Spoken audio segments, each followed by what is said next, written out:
welcome to a new vlog. I'm going to be sharing a lot of different things in this one, but I thought we'd start with a few of the pieces that I've been working on in my new sketchbooks. So this bird is the first of a series that I'm hoping to turn into either postcards or prints, and that was in my Strathmore mixed media sketchbook, which I'm loving using. And here we're looking at the Pith Oro Blanco sketchbook, I think it's called. I have featured it in previous videos. Well, this was the first piece that I worked on in this book, and I'm loving this as well. It's brilliant for mixed media. So here's the finished piece, and I used all sorts of different things to layer.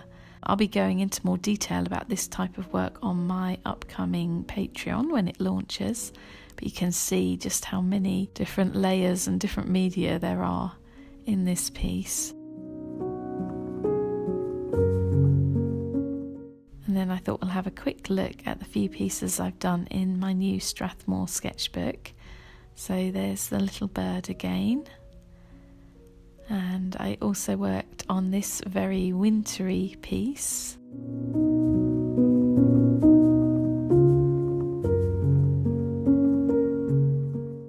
And then you may remember this one from earlier in October when I filmed this for a sketchbook time video.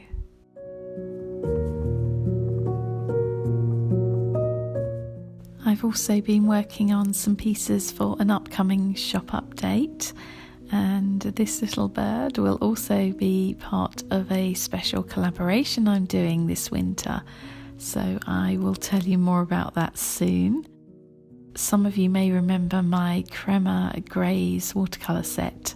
I used that to paint this moon. I want to make a larger one of these because I think it looks really effective.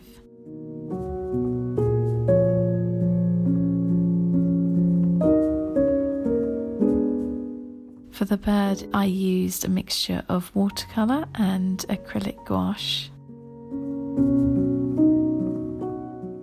And then here's a little print of the bird. This is the proof print that was sent to me the other day, and there's going to be a print run of this.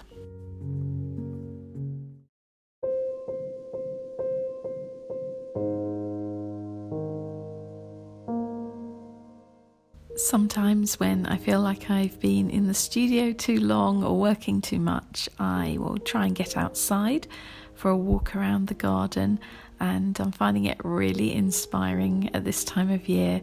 So when I was out there the other day, I thought I would film a few of the beautiful autumnal colours for you. And I know that there are quite a few of you who like to see the house and garden, so enjoy.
thought it was about time we had a look at this Schmincke Special Edition palette.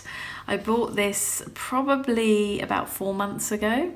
It was sometime in the summer, and I think I filmed the art haul that it was featured in about 3 months ago now. There were several of you who actually said to me, oh, I wish you'd swatched that palette in the swatching video that followed. And the reason I didn't was because I was going to devote an entire video to this palette. Well, because I have filmed so many videos just recently, and I keep coming up with different ideas that I want to do in that particular moment. This one has been put aside and put aside and put aside. It's been on my list for absolutely ages. I didn't want to wait any longer because I'd really like to start using this palette, and a few of you have asked about it again recently, whether I actually did film the video where I swatch it out. Well, I'm going to do it now. I thought it would be really fun to do it in this artist vlog, so that's what we're going to do. We're going to have a look at it. I won't be creating artwork with it today. I'm just going to swatch the colours and show you how it looks, but I think that will be really interesting because it's an interesting set. I don't know whether it's actually still available. I think it was released at the end of last year. I think they generally do their special edition sets at the end of the year around the holidays, and I think this one was from 2020. But as I say, I found it on Jackson's actually for a special price in the summer, and it has 12 different colours in here, and I think I'm right in saying this, but you get a cool, a warm and a muted shade of each colour. So we've got the yellows there, the reds there, the blues there, and the greens there. So I'll tell you more about those once we've opened it up. But let's just take this sleeve off. But it comes in this really beautiful leather case, which obviously, for those of you who are vegan, is not going to be any good. But for those of you who aren't, just to let you know, it's really well made, and it has this little strap where when you lift that up, it pulls the palette out so you can get to it easily, which I think is a really nice touch, and it's kind of typical of German products that it's just so well made. I'm noticing this about their art materials, by the way. So this is how the palette looks. It's a really nice traditional Schmincke palette with the little owl logo, which is really lovely. It has this little thumb ring on the back, so obviously you could, let me just open it and then I'll show you. So you can just hold it like that with your thumb through it. If you were, say, on location and you're wanting to use this as an actual palette. Obviously I'm in the studio, so I won't be using these to mix today. I love how the little owl logo is in there too, actually. But yeah, this is a great little set to take out on location with you. As I opened it up, you will see, let's just pop it down there. You'll see that you have this little swatch card. I will be filling that in and I'll keep it in here, but today, because I want you to really see the swatches very clearly, I'm going to be doing them larger on this sheet of paper. So the different colours you get are lemon yellow, quinacridone gold hue, chromium yellow hue deep, purple magenta, perylene violet, geranium red, Helios Cerulean, Payne's grey bluish, ultramarine finest, Phthalo Green, Perylene Green and Helios Green. So I'm going to unwrap these now and just slot them back in, and then we'll swatch them.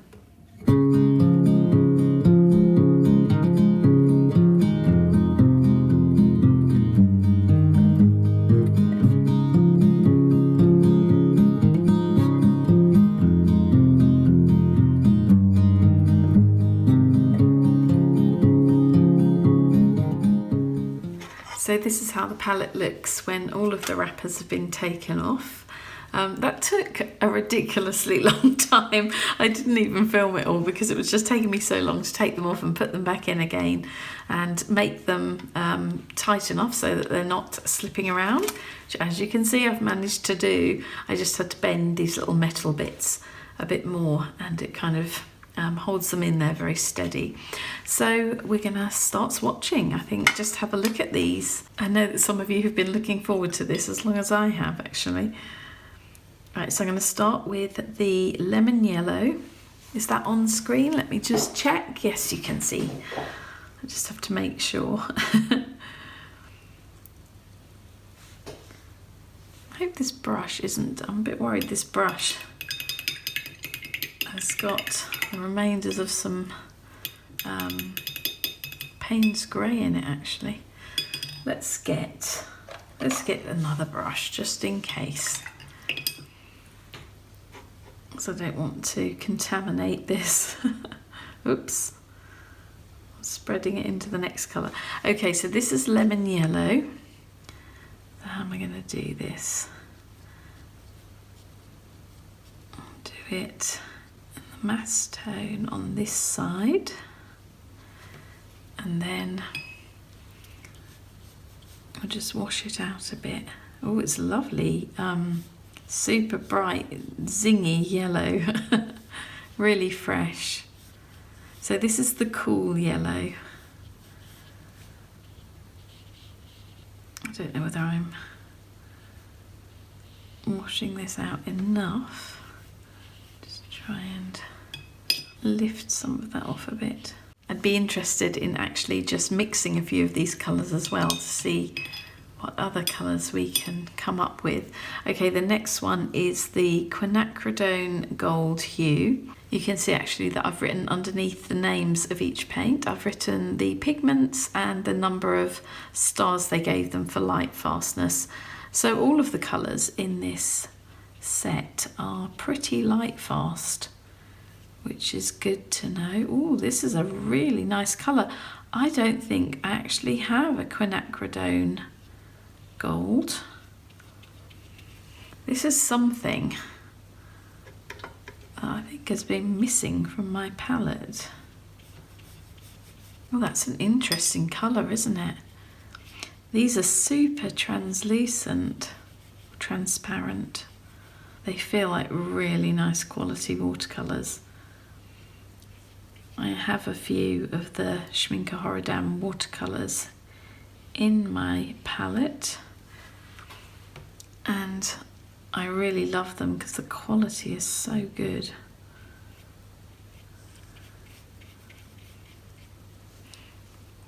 You'll have to forgive me, I'm not the world's best watercolour swatcher, to be honest.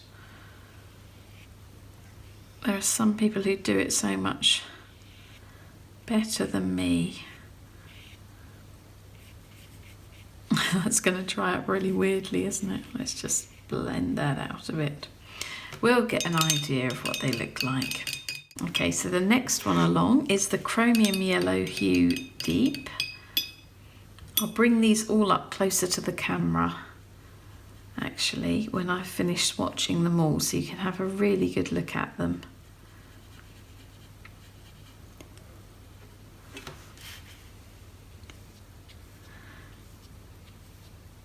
So I'm guessing that this is the cool yellow, this is the muted yellow, and this is the warm yellow.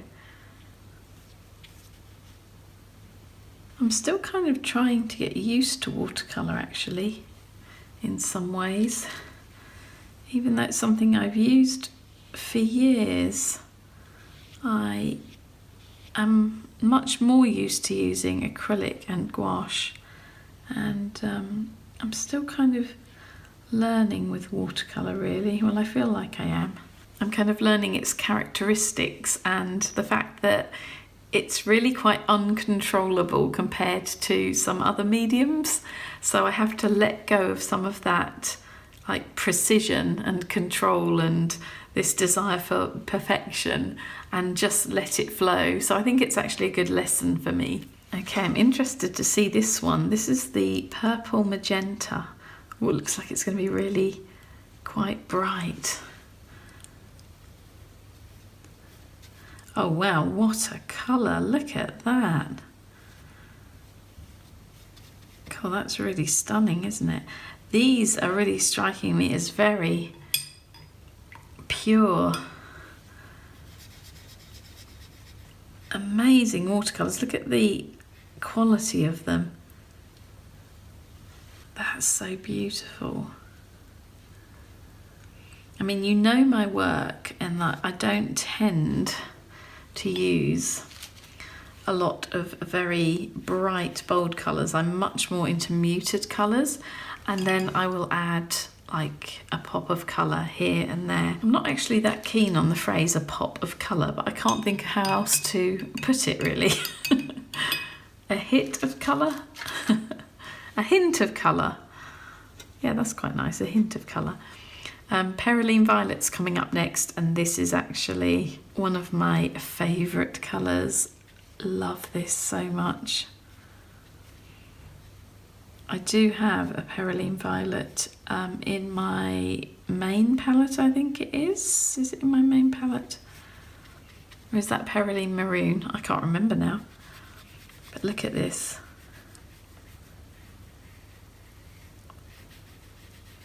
So gorgeous. So again, this must be the muted. Is that right? Is that the cool? This is the muted and the next one's going to be the warm. We will see. I mean, some colours I can really tell whether they're warm or cool colours, and then others I get a little bit confused and it's not so obvious. Do you find this? I mean, there must be other people who have this problem out there, I'm guessing. Okay, so this one is called Geranium Red, and it really does look like the most bright geranium colour. You might be able to hear I'm filming this on the 5th of November, which is bonfire night here in the UK. And I can hear fireworks going off. So if you hear weird noises in the background, that's what it is. Gosh, you don't need much of these. They go such a long way. It's like I think I'm putting too much on, and this is why I'm having trouble with getting like a wash of it. I'm gonna see if I can make it run into this bit here. This is what I mean about watercolours. I don't think I've quite got the technique yet. I mean, I'm making some interesting work with them. I'm not having so much problem with them when I'm actually creating artwork, but for swatching, I always overestimate how much of the colour I actually need to do a swatch. So I'm just going to take that off a little bit so we get a bit more of a variation. Oh, there's a firework. I don't know if the camera's picking that up. I think it might. Okay, so we're saying that's cool, that's muted, and that's warm, right? Is that right? I think so. Well, look at those colours. They're just so pure. The pigments, everything just seems really fine, like a really fine quality. Okay, so this one is it Helios Cerulean or Helios Cerulean? I don't know. The pigment is PB15 colon, I was going to say semicolon, PB15 colon 3, and this is a gorgeous, I'm going to say this is a cool blue. This looks very cool to me.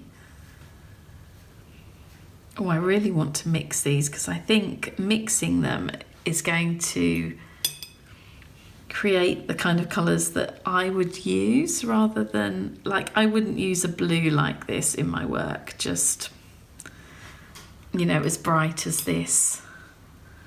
That's really not my style, but I think probably mixing this with one of the yellows could create some really interesting greens.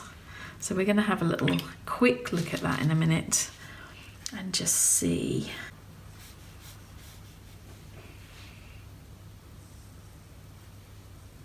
Okay, so I'm going to do the Payne's Grey Bluish next, and I already know I love this colour because I actually have it in my palette anyway. And it is one of my favourite Payne's grey colours. So that's definitely the muted one, isn't it? And that's much more, this middle row are much more Natasha colours, aren't they?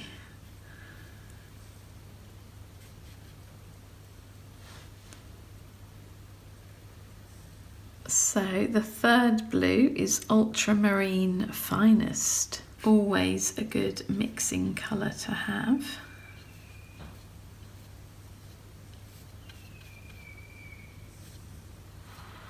Oh, someone's having a really big fireworks display out there. I mean, it only got dark a little while ago. I don't know what the time is. I think it's about 5 o'clock. They've started early. So that one is the warm blue. I'm pretty sure of that. Okay, so we're going to swatch Phthalo Green. So this will be the cool green. I'm guessing it goes cool, muted, warm.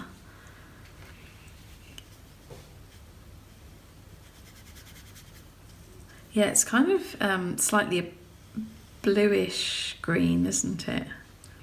Phthalo green. I mean, is it always like that? I think you can get yellow shade and blue shade, am I right?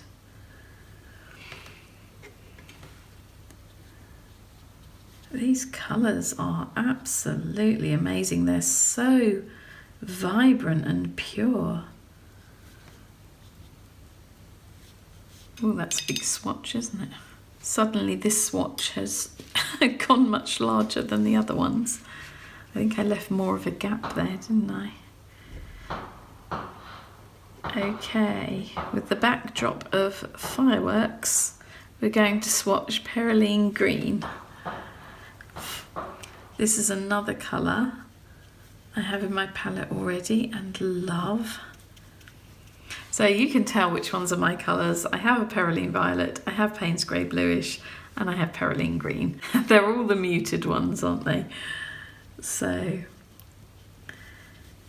it'll be interesting to mix the other colours to make more Natasha kind of colours. Perylene Green is such a beautiful colour. It's so moody and dark, and it's another sexy colour really, isn't it? The only way to describe a colour like this. And finally the Helios Green, not sure. Let me know in the comments so that I can pronounce it correctly should I ever need to mention it again. You see, this is not the kind of green I would usually go for, but I know that I can mix these colours. And this little set was just so interesting to me because we don't have any browns at all. We don't really have like earth colours, and it just has the yellows, the reds, the blues and the greens. Well, that's really bright, isn't it? Right, so there we go. I'm going to hold these up so you can have a closer look at them. But that's a really stunning palette, isn't it? It's so bright. I think the earlier ones have dried now, and the bottom ones are obviously still wet. Ooh, I'm liking that section. That's nice. But yeah, I'm going to just do quickly a few mixes. I'm going to get a fresh sheet of paper and we'll have a look and see what we can do. I decided I would use the little mixing palettes in the end, and I came up with some interesting mixes. So this is just kind of the tip of the iceberg of what you could mix with this palette, I think. So I just had fun trying to mix some interesting greens, and I found that Phthalo Green, Lemon Yellow and Quinacridone Gold makes this gorgeous colour, which is totally a green I would use. Then I tried Helios Green and Chromium Yellow Hue Deep. It's a lovely green and not one that we have in this palette ordinarily, because the other greens are quite different to that. But I don't know whether I'd use this one quite so much. This one, Ultramarine Finest and Chromium Yellow, love it. A really moody, dark, mossy kind of green. And then to that mix I added the lemon yellow, and you get this beautiful colour. So I actually really like those all together. I'd kind of use that one probably mixed in with the other greens. I think it works really well, but as a green on its own, I'm not so keen on that one. These are much more my kind of greens. But yeah, it's interesting just to see what you could do. To get some nice oranges, I tried mixing Geranium Red and Chromium Yellow and got this beautiful, bright, pure orange. Then I mixed in a little bit of Quinacridone Gold, and it just basically took it back to looking like Quinacridone Gold as it was. So yeah, it's probably not worth mixing that one.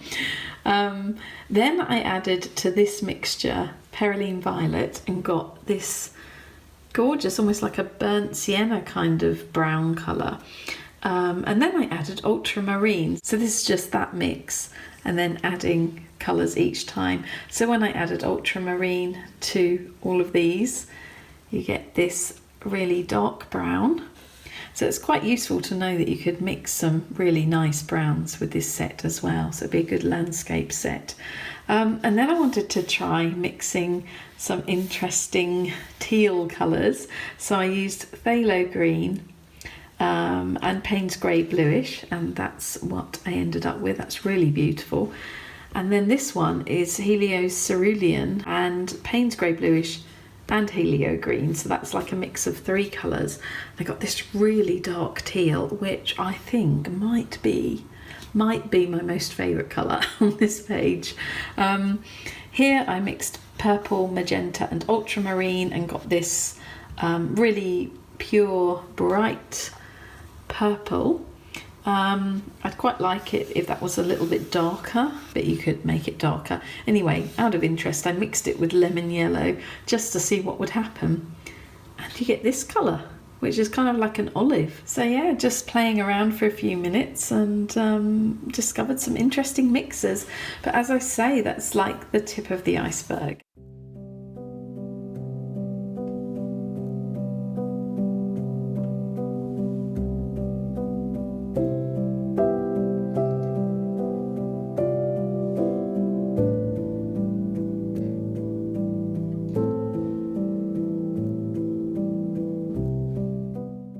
Those of you who watched my last artist vlog will probably remember this piece. I was working on it, it was in its very early stages back then, and I promised you that I would share the progress of it in this one. So I filmed it at different stages, so you'll see it progressing.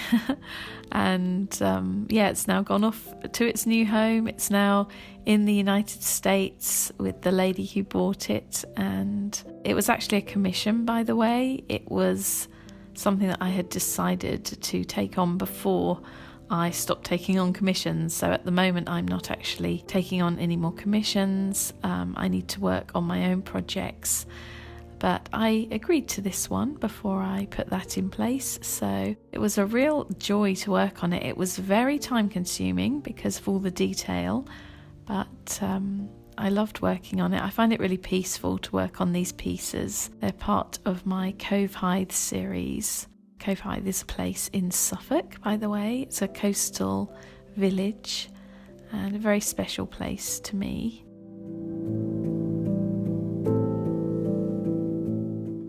She decided she'd quite like a hint of coral in there as well. So where I would previously put white branches, I put coral ones, and I think it works really well. So I'm kind of keen to use this colour palette again.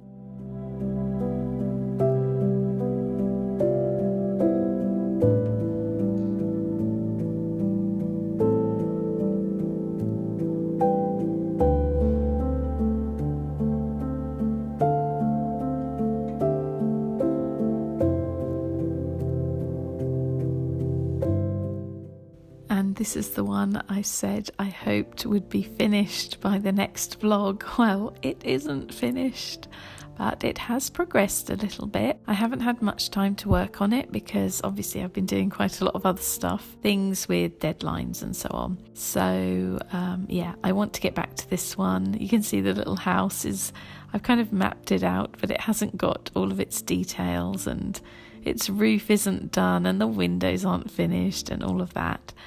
But I really like the way this is coming on. This one has like a really nice atmosphere.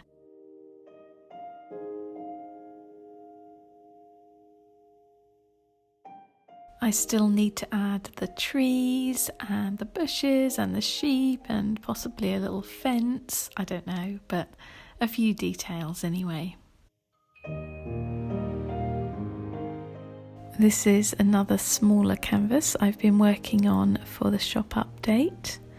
This one is featuring a little hidden house.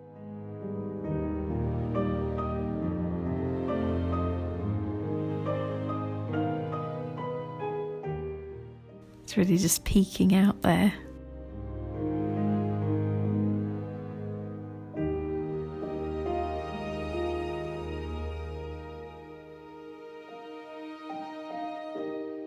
And then there's this one. I'm loving the fresh colours. This one has a really calm atmosphere. There's the little sheep in the fields and the birds. Has a much more, I don't know, very early spring kind of feel.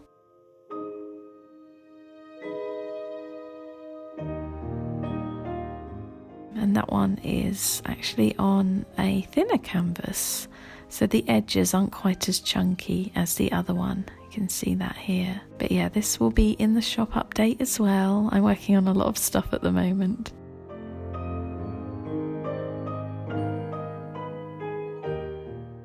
And something else I've been doing is working on getting more prints into the shop. So these are the two new ones. They've been in there for a few weeks now. So each one is archival quality, and I sign each one as well. Do you recognise that folder? That was in was it in the absolutely massive art haul from March? I think it might have been. I'm using these folders all the time, so this one stores my prints.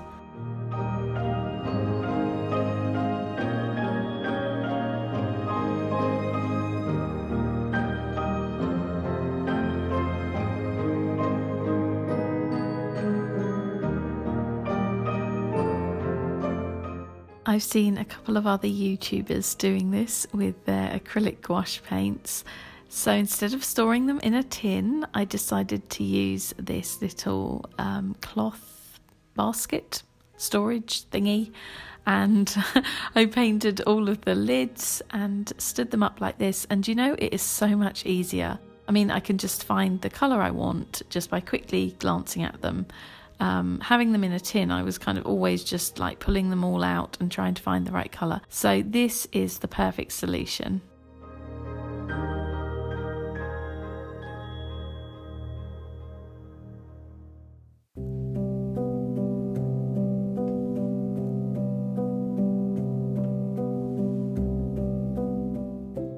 And before I go, I just wanted to share these with you because they are such a great idea, and I thought perhaps some of you would be interested in them for your studio as well. So this week I bought these from IKEA, and I was looking for storage solutions for the studio, so I think I just typed in storage tins or storage boxes or something, and these came up, and they are the most gorgeous grey-green metal, and they have this slightly retro look to them, which I love. So I'm using them, as you can see, to store my Neo colours and the overflow of the pencils, because I've used up all of the space in my pencil case now. So I've put some of them in there.